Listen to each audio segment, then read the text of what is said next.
about Bob's life, and they're not all going to be told here. We are going to spare you that, Bob. Everyone wants to hear them, but some of them just, we're going to let you tell those.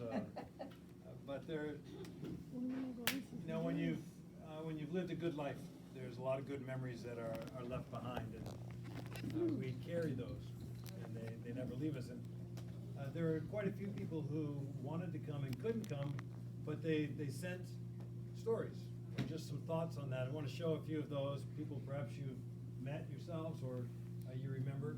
If not, you can ask them about these folks afterwards, and I think it'll mean a lot for them to tell you the story that's behind the name of some of these folks. Marcia and Ken Cham. Marcia Cham was a pastor in Hingham, Massachusetts. Back when, she was your pastor before you got married, or was it just afterwards? Actually, she was a science teacher, and she got her degree while she was living in Hingham, and we met them when they first moved to Hingham, and they came for Thanksgiving dinner. Oh, There you wow. go. They didn't know anybody, and we said, come to our house. And we just have been really good friends ever since. And they now live in Greensboro. You know, Ken has COVID, and so they couldn't come. But she wrote, "We're sorry we can't be present for your celebration, Bob. Ken's positive for COVID. I had a special outfit planned. Oh, You have to Another watch. time. Our kids send their greetings, and one question. Does Bob Jenks still misbehave in church?" What a great time we had sailing with you in Virginia. We hope to see you in a few months for lunch sometime halfway between us. They live out in the western part of the state. Love and birthday greetings, Marcia and Ken. And this is Marcia on the right.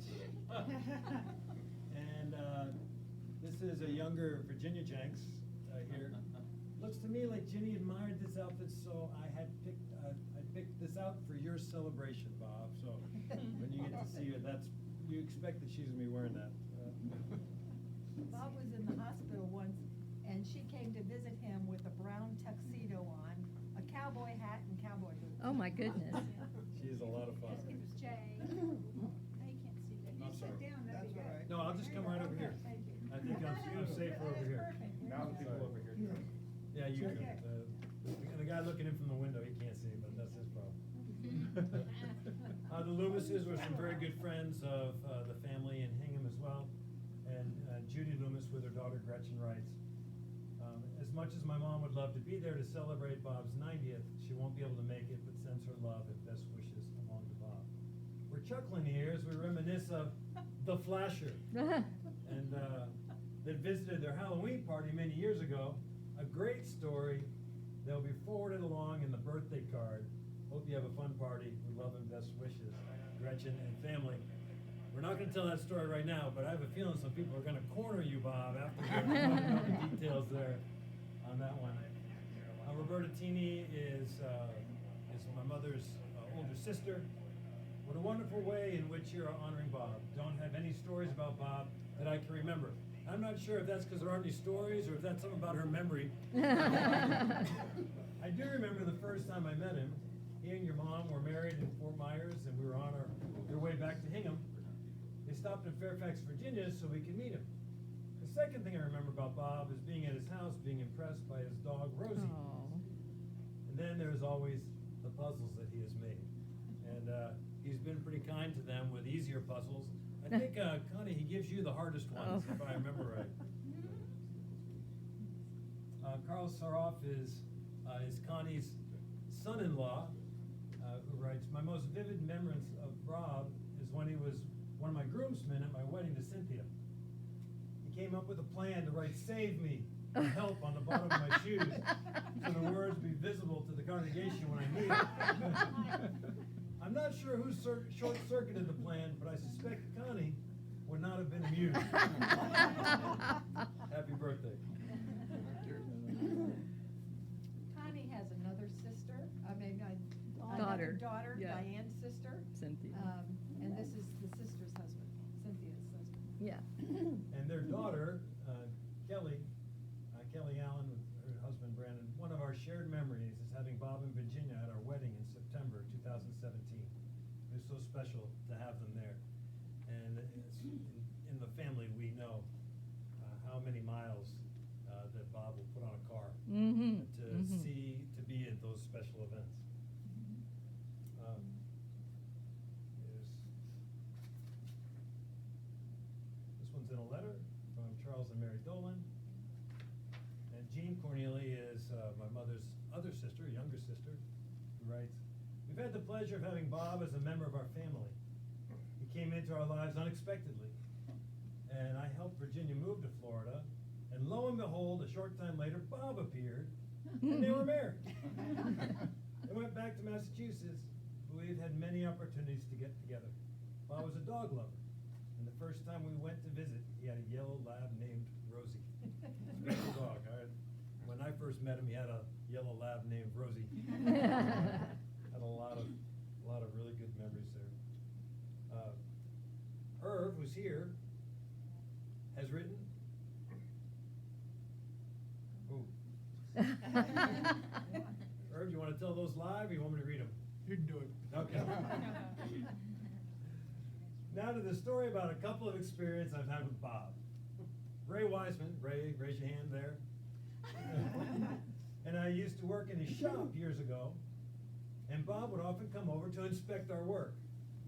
When he would show up, Ray and I would begin to argue about what was the right way to do something, and we would take turns asking Bob to take a position in our argument. Did you know that was a setup, Bob? Not initially. All right. I learned fairly quickly. One of us would say, "Hey, try to get Bob to agree with our position." I'm right, aren't I, Bob? We knew Bob didn't know much about woodworking, and we were just trying to hassle him. To his credit, it was as if his lips had a zipper on them that he never unzipped. He totally ignored us and kept silent. I don't remember how long Ray and I did this to him, but I think we carried it on for a number of months before he finally realized we were just hassling him and weren't really arguing about between ourselves. He must have wondered how we could ever get anything done to our satisfaction without killing each other, because we could get pretty verbal. That's the mean-spirited there. One other thing I want to tell you is that ever since Barbara had her first stroke, Bob has told me almost every time we were together or spoke on the phone that he wanted me to call him anytime, day or night, if I needed help with caring for Barbara. Thank goodness that has never happened, but I appreciate so much his willingness to help in any way he could. I'm going to sort of open the floor here before we get to some of the next one. We're going to move to Connie. You said you've got a couple of sordid tales that you were going to share. You can just sit right there and Let me find out maybe which just one tell she's one or gonna- two. No. You've earned this, Bob. You've earned this. Well, you remember when we had chicken pox and counted the spots on each other? I remember when we had chicken pox together. Yeah. When you came into my room at night to watch what's going on at the Radcliffe dormitories. Across the street. Because you got a better Across view the from my, street. yeah, I got a better view from my window than yours. I never knew that. I never knew that. Could have gone years without knowing that. The time we had our little, What? you remember those little the mice we got in New York that were on rollers? And we put them underneath the fence into the apartment house yard and scared all the old ladies as they came out. And the time that you took Elaine and me and Billy Whitcomb. And what? Billy You Whitcomb. and Billy Whitcomb took Elaine, his sister, and me Yeah. for our trip through the mill pond. Oh, yeah. That went forever. Yeah, we couldn't find our way out. That was in Hingham. And when we were left to get our own supper, the folks went out. And we, you know what's coming? Yeah. We had a stove. The broiler was way down here. Yeah. We opened the door and the dog comes and takes our steak. Oh. Darn good steak. We went after it, yeah. That's all. Oh, wait a minute. We're not gonna hear about the Charles River? Oh, yeah. Oh. Oh. Well, Yeah. well, we both, at two different times, almost lost our lives to water. The first time, we were down at the beach when Mom and Dad were trying to get seaweed, cause the mother made something out of it. Anyway, we were on the beach, and along comes a wave over Rob. And I think I was with one of my aunts or something, and we stood there, and we just didn't know whether we were gonna find Rob when the wave went out or not, but fortunately, he stuck his feet in there. The other time, I had just bought myself a watch. Oh, gee. I think it was about 14 or 15. We were at the boat club. And I wandered over, he was at the dock, and I was with my parents. Went over to the dock to talk to him, and some ladies there said, I would feel better if you didn't have that watch on. So I took it back to my parents. As soon as I got back on the edge of the dock to talk to them, wham, my dear brother pushed me into the Charles River. I went down and down and down, and all I could think of was the number of people that had died in that Charles River. I knew nothing about treading water to get up or not, but I managed to get myself up, and they said he was really scared. Yeah. You know, I would not normally have done it, but I got so concerned, I went to our parents and told them what I'd done. Oh. Before I came up. I was gonna Yeah. say, while she was still underwater. She was still in the water. That's the first time And then I've she heard broke the that. surface shortly after that. Oh, man. I thought my kids had some fights growing up. We didn't have a fight, you just. I just tried to kill you, I just tried to kill you. I got rid of my watch and it was fine. Well, I have always associated water with my Uncle Bob as well. And, I mean, he was, he had that fear of getting almost drowned, and yet he went on to just be on boats all the time. And the greatest memory of my childhood is the 3 weeks we went up to Cape Cod every summer to visit with Uncle Bob and their mother, Grandma. And we would rent a little cottage and stay with them for 3 weeks. And we knew he really loved us when he let us ride in his sailboat in the regatta, because we always came in last. So that was true love. And I've got to say, he would come in our bedroom every morning and pull up the blanket and tickle our feet. And you never, ever, ever wanted to put your elbows on the table, because if he was around, you'd get whacked with a fork. Get those things. So he was big into etiquette. But I will say that he has always been and always will be my favorite uncle. And we have, what were you going to say? I am his mouse. Yeah. He's the only person who's ever called me that, but I'm his mouse. No. Well, I first saw her when she was coming to visit her grandparents and me. And my mother and I went down to meet her when on the ramp between the rails. She got out of the Connie got out of the train with her, and she was up in Connie's arms. But she could look over her shoulder and see what was happening. I reached out to say something to Connie, and she politely picked up my hand and put it where she thought it belonged. Off my mother's shoulder. Yes. And that's where Mouse came about, and ever since I've called her Mouse, and Yeah. even the point where she wouldn't let somebody respond. No, you let somebody respond to it, I think. But I've been. And my daughter, I think. Yeah, and when I'd call her, maybe she wouldn't be any farther away than she is now.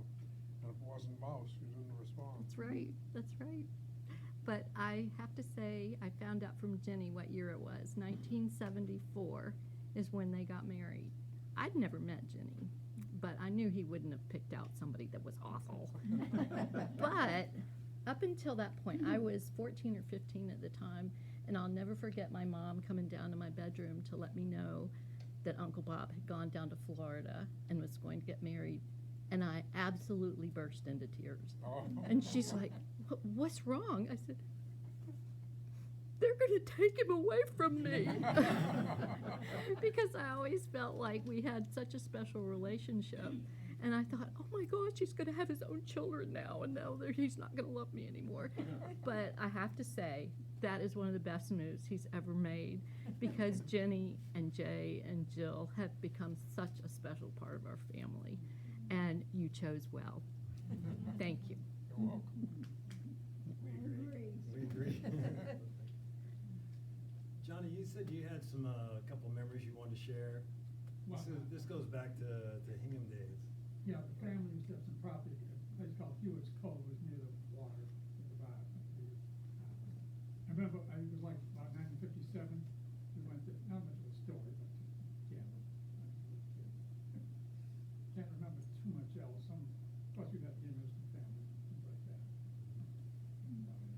James, did you, we got a couple more here, and I think we got some stories to go with as well. We're sort of getting into the grandchildren categories here. We've had a few already, but James is. Yeah, I can share a little bit. I associate Grampy with, I guess, two things primarily: generosity and fun. So with generosity, I think many people have benefited from the puzzles that you've made, but you don't just make them for people. I think last time I came, you had made 26 of them for everybody in the choir. And then there was another 14 that you had made to ship off to some nonprofit that was supporting horses and then Seeing Eyes for the Blind. And I just find that type of generosity and I think philanthropy very inspiring. We were part of the Rotary Club at one point and were involved in different things that were happening in Africa. And then also generosity towards me. There was an incident where Grampy there were some scammers that imitated my voice, and Graham and Grampy call me and they're like, "We're in Chapel Hill." And I was like, "Oh." And so this whole situation had happened, and they just picked up and came to Chapel Hill to make sure that I was okay. There was just a lot to see the degree to which you were willing to inconvenience yourself for the sake of taking care of family. And then on top of that, willing to travel long distances. We took road trips together to go and see Robbie for his graduation, which he'll talk about, and just really thoroughly enjoyed those road trips and getting history lessons along the way. It was really fun. Then, in terms of fun, I think on the one hand, you mentioned that Grampy etiquette is really important to you, but then you also have times where you really just were willing to sort of let loose. I remember a time, I think it was with Adam, another cousin, where there was a competition to see who could eat cereal the fastest with hands tied behind their backs. Oh my gosh. And it was just really fun. And other times where we came and made boxes. I made a box for a person that I was making a box for, and we went and got some woodworking lessons, really enjoyed that. And then just small things like taking the trash to the dump or going and doing just random little errands around town. I've really enjoyed doing that with Grampy over time. Really thankful for that. Maybe some of those small things that mean the most. Matt, Mr. Rosen. Hi. As you can see in the picture, that's me when I graduated from LSU, Louisiana State University. And as my brother mentioned, having grown up overseas, I was never here. But once I came back to the United States, I decided to live in Louisiana, which also is not very close to North Carolina. But Grampy and Graham as well, they both made quite the effort to come see me several times. Well, first I lived in Kansas City, and when I graduated from a program I did in Kansas City, they drove all the way there to visit me for my graduation there. They surprised me for my birthday one year in Louisiana. I had a surprise birthday party, and they just so happened to be there when I came into the house, and I was like, I had no idea they were coming. And and also for my graduation, they came. And they spent time with me and my friends as I can, now that I'm getting to be an adult, I can't imagine hanging out, spending time with some people so much younger than me for so long. It'd be one thing just to meet, but they were there for days, and it was just me and my friends. And they just hung out and had a good time. And I really, really appreciated that. And then when my son was born, they made the trip down during Christmas and spent time with us. They came a second year for Christmas as well. That's 5 years they came down times in a row, and they came down and visited me in Louisiana. And that's a long haul. That's a long trek. So Grampy can put some miles on a vehicle, that's for sure. I'm not afraid to do it. And that means a lot. As I look back and think about it, it's great that we have pictures to remember. But the effort that he took to come and visit and spend time, it meant a lot. His puzzles, Nicolette loves Grampy now, and they've had a special bond because she loves puzzles, and he won't make me puzzles, but he makes her puzzles all the time, and that's also been very special. He's been doing that since I was young, very little as well. And even one year he made us stilts. He fabricated some stilts for us that we could play around in his yard, and that was a very fond memory for me. So a lot of great memories, but most of all for me, living so far away, the effort that he took and the time he took to come and visit and say hello is very special. It means a lot. That's great. Yeah, I can add, when we went to the graduation, I was actually on that trip, so I got to drive down with Grandma and Grampy to see Rob for his graduation, and it was a fun time, because on the way, we stopped, and we went to a couple different historical sites, and would take little tours, and got to do more than just driving, so that's a fun memory for me. And then James mentioned generosity, and I think one of the fun things, even in the picture, that picture up there that's on the 4th of July, it's a little bit dark, but not only have they been generous to us, and has Grampy been generous to us, but he's also always been generous to our friends as well.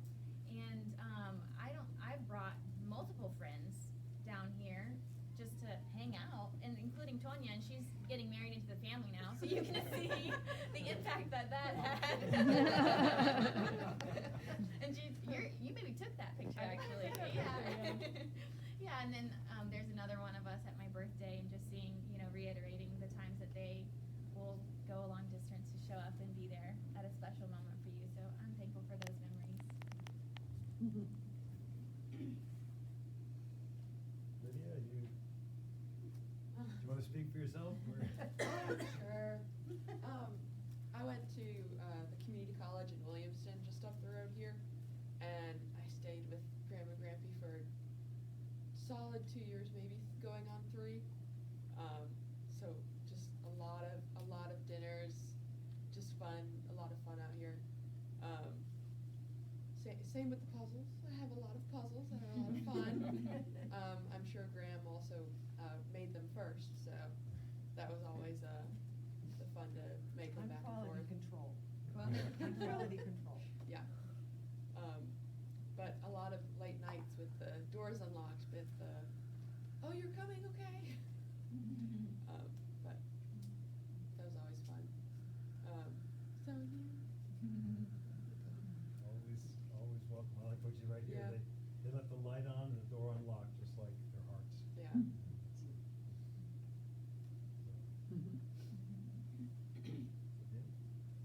Kathy, you want to say something? We'll show the video first. Oh, that's that one. Just press the button, I think. Which button? The one that you put down, the next button. Space bar, it should go. This is in Situate, this video. Is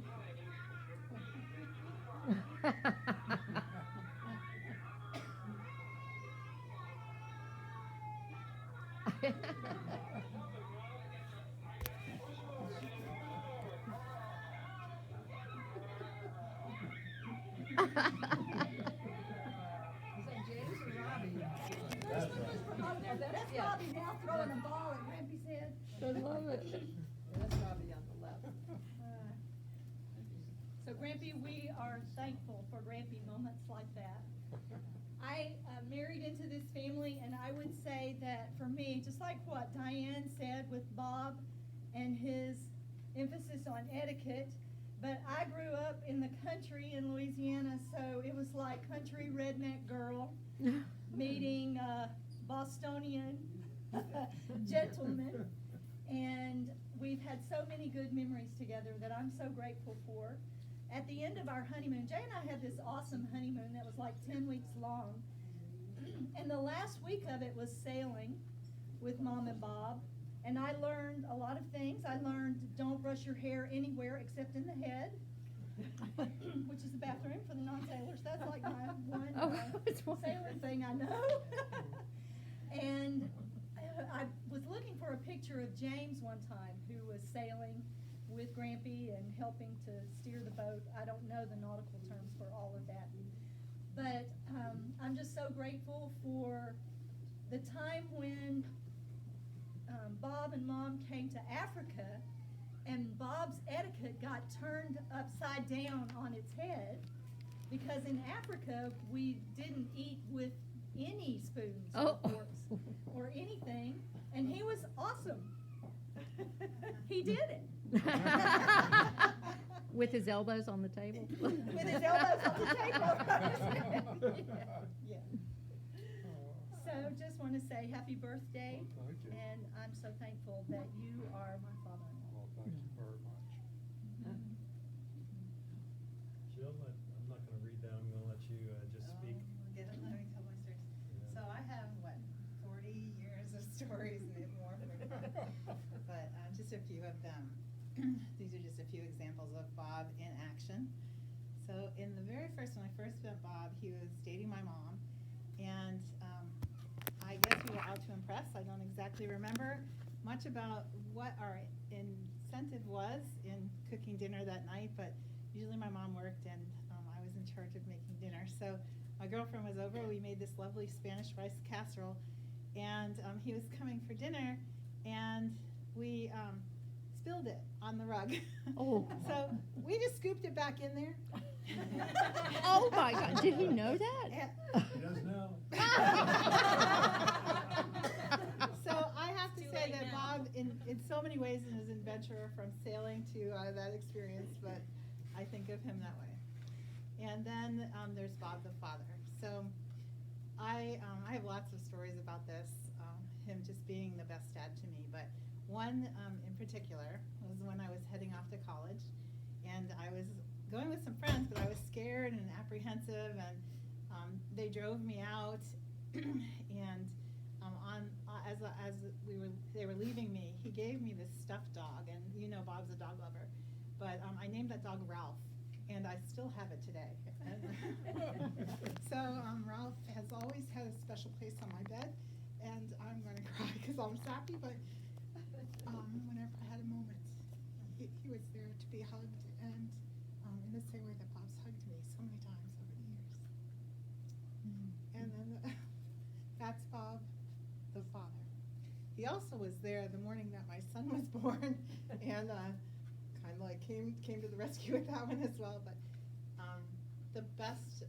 I think my favorite Bob story is when I was like 20-something. I'd graduated from college. I was down to my first real job. I was living in Rhode Island. And I was getting ready to buy my first brand new car. And I was so proud to be adulting, as we say now. And I went out and shopped for that car, and I went to the Ford dealership, and I picked out this beautiful Ford Escort hatchback, and felt like I got a great deal on it. And I, went home, thought about it, went back to buy it, and they switched cars on me and tried to give me this Pony, which was the cheaper model. It was like a classic bait and switch, and I was really, really upset and crying, and I was so excited, and it was so deflating. I didn't know what to do, but I didn't feel like it was right, and so I called Bob, and I'm like crying, and he answered the phone. He got Mom in the car. I lived about an hour and a half away, and he was there in under 2 hours. Back down to the dealership. I don't know what he said, but I had that car by the end of the day. Oh. And that's my knight in shining armor. And he's always been that way for me. I've forgotten what I said. You probably couldn't repeat it here in this group, so. He's my hero. And, you know, because we lived together, we've got a whole lot of stories.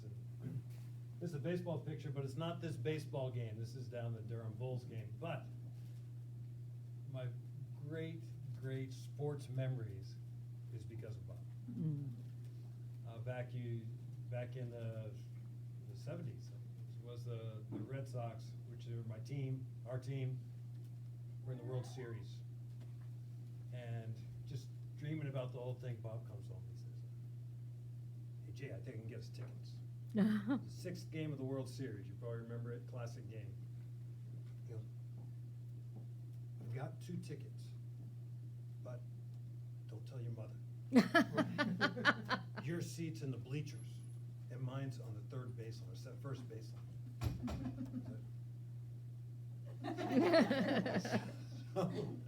So, we go to the game. He walks me to my seat in the bleachers, leaves me there, and of course I'm like a kid, you know. And the guys are buying me popcorn, they're buying me drinks. He's over in a different seat, and I'm having a big time out there in the bleachers. Were you 16?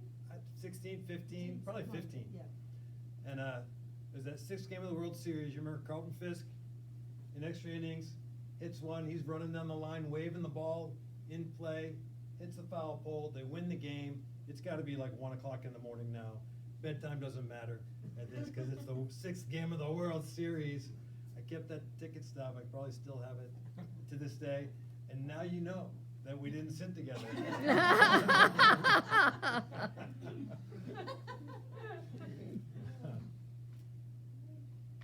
We didn't tell the part about where Bob said, actually, he did tell me eventually. I probably questioned him, you know, to death. But he was saying, he told you when you came out that you were to go to one particular spot. And he would meet you there, and you were not to move under any That's the circumstances. truth, yeah. No, he was faithful to Until that. he got there. And so you both got home. We both got home. Which Great we're memory, thankful. great memory. And something else that we've seen, and you know, our friends are Bob's friends. And when they came to visit us in Africa, I took them all over the place, and you know, they really revere parents and elderly, but they name people. And they say, "How is your votre vieux?" Which translates, "How's your old man?" So I was very faithful as a translator. And so, yeah, ask your old man how he likes it here. So I'd say, they want to know. I asked my old man how he likes it here. And a couple of times he was okay, but like the 3rd or 4th, they're like, "Will you cut it out with the old man?" I'm just being faithful as a translator. But a young man that I introduced him to in the village is named Rodolphe Bonse. And how Rodolphe grew up, and he ended up going to college and really succeeding, and ended up working for the government in finance, ended up in the United States. And we went up to see him in Washington, D.C., met in Washington, D.C., and they were all about going up and greeting him. And he's been back to the United States again, and contacts you, and they've seen him again. And I wrote him to tell Rodolphe that we're here celebrating your 90th birthday. And he said, "Please say happy birthday to Mr. Bob." Not the old He man. didn't say the old man. Easy on that one. It's not just unique to Rodolphe. If we care about somebody, Bob cares about that same person, which is such a gift. And then, Who's that? it doesn't look like a Bob photo, but it is, because, you know, often times when we're going about, Bob can seem to be in the background. And, but Bob, you're always there. Doesn't matter what's going on, you're always there. And that has really marked our lives to them of faithfulness and support.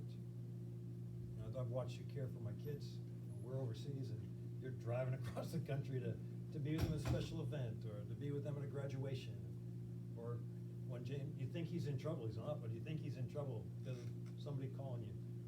You're in the car going to bail him out of jail, which is what the event was. They thought he was in jail. So I knew up to that point, if he's ever in jail, he's in good hands. But when someone loves the people you love, you just love them all the more for it. And Bob, we love you. We appreciate you so much. And we're just happy to celebrate 90 years. What a milestone for you. And those in Africa who knew that we were coming for this event, said, please tell your old man, happy birthday from us. That's just a short list of stories that we could all tell about you, Bob. And I'm not even going to ask Mom to tell any because that list goes on and on and on. So you have to catch her at a different moment for that. But thank you again for coming. We've got, I think we're going to have a little birthday cake. Is that true? Yes. It doesn't look like it's quite ready yet. Oh, my. I see a lot of candles over there, but I can't count that high, so I'm assuming it's 90. Did you count I it? haven't counted it either. Yeah, we're just gonna believe there's 90 candles there, and it looks like they've got a couple of lighters coming out, so. Oh, boy. Is there a smoke detector in the house? Will it go off? Smoky the air go All right, we're gonna have to do this fast. Bob, why don't you make your way over there? Yes. Bob, Hold on, we got Bob, another sit. story. Sit. We got another story. Sit down. Sit down. I'll be kind. My name is Karen Army. I happen to be Bob and Virginia's next door neighbor. Okay. And when my husband and I, this is about, what, 18 years now that we live next to each other? Wow. Yeah, you're right about the kindness, the friendship. But when we first came here, and my husband and I were looking at lots, and we had finally gotten down to the lot that was on the corner of White Oak and Delaware, Bob comes out and he says, "Oh, are you buying that lot?" We said, "Yeah, we're thinking about buying this lot, or we just already put some money down." He goes, "Oh, where are you staying?" I said, "But that was the Hampton Inn at the time, or whatever down in Washington, when you could get there in 7 minutes instead of 25." Okay, candles are ready. And sure enough, the first thing he said, "Well, I think you need to sign out of that hotel and you come and stay with us." Wow. I mean, that was the first words out of this man, who didn't know us from the Hillabings. I mean, we just, come on over. I said, "Well, we're going home soon, we just stay there." But he's always been so gracious, he and Virginia both. And anytime that my husband passed away, about a year and a half or so ago, been very supportive of me. Do you need anything? What can I do? And Bob would call, do you need anything to go to the dump? I didn't know whether he just wanted to get away from Virginia or he just wanted to go to the dump. But the other thing I was going to say, when he was I'm gonna cut you off because I got that thing all ready to be blown out. when he was playing with the baby, I didn't know he had that much hair. Yeah. Oh, and it was dark. It was. Who'd have thought? It might have been painted on. Oh, that's so funny. I'll tell you, there are other stories too. I thought Jill sure. would tell one. Yeah, and I haven't. Let's Because- blow these candles out first. Yeah. Okay, all right. All right, come on, Well, Bill. I'll tell this one. Happy birthday to you. Happy birthday to you. Happy birthday, dear Mom. Happy birthday to you. Thank you all. Let's see you do it. Okay.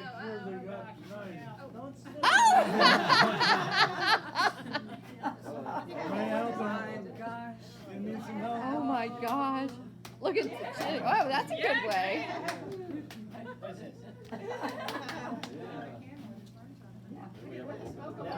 Yeah, Grampy. Yay!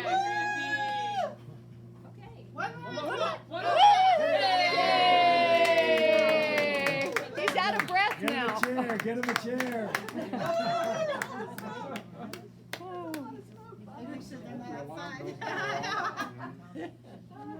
Hope the alarm goes off. Yay!